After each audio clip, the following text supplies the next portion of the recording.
زه د یزید سره بیعت کولو ته تیار نه یم. نو دا جنگ شوی په څه باندې دی؟ دې باندې لږ سوچ وکړه. جنگ شوی په دې باندې دی چې حسین رضی الله تعالی عنہ فرمایي زه هغه قانون ته نه یم تیار، کوم قانون چې د قرآن او د حدیث خلاف دی، هغه قانون نه منم.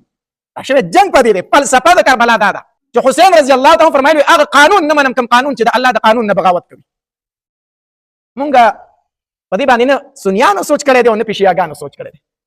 شیعاګان خو چې 10 محرم شروع شي تورې جامې واغونده او بس ځان ته څپېړه ونیسه او ماتم کوه او هله هله هله بس دغه کوه. کربلا د واقع نه مونږ ته دا پاتې شوي دي چې کله د محرم میاشت شروع شي ته جړاګانې کوه، ویرونه کوه، تورې جامې واغونده او سینه ډبوه. دا د کربلا د واقع نه مونږ ته پاتې شوي دي. دا یې مونږ ته ښودلي دي.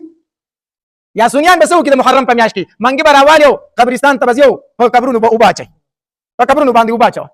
دا د کربلا واقع ته پرېښي دي. یا اوبه تقسیموه او دیګونه پخوه، دا د کربلا واقعي سبق دی. عجیبه خلک یو ښه منګی راواله او په قبر باندې اوبه واړوه. لکه دا پې ولې اړئ؟ ځکه چې په کربلا کې زموږ امامان تږي شهیدان شوي وو. په کربلا کې زموږ امامان تږي شهیدان شوي وو، نو موږ ځکه په قبرونو باندې اوبه اړوو. د امامان په کربلا کې تږي شهیدان شوي دي او ته دلته د بنیر په مقبرو کې په قبرونو اوبه اړئ. نو یو خو دا خبره چې دا اوبه هغوی ته رسي. ته سوچ پکار دی، لږ فکر خو پکار دی که نه. تا په خپل قبر اوبه واړولې نسي چلو شو، دا هغوی ته ورسېدې.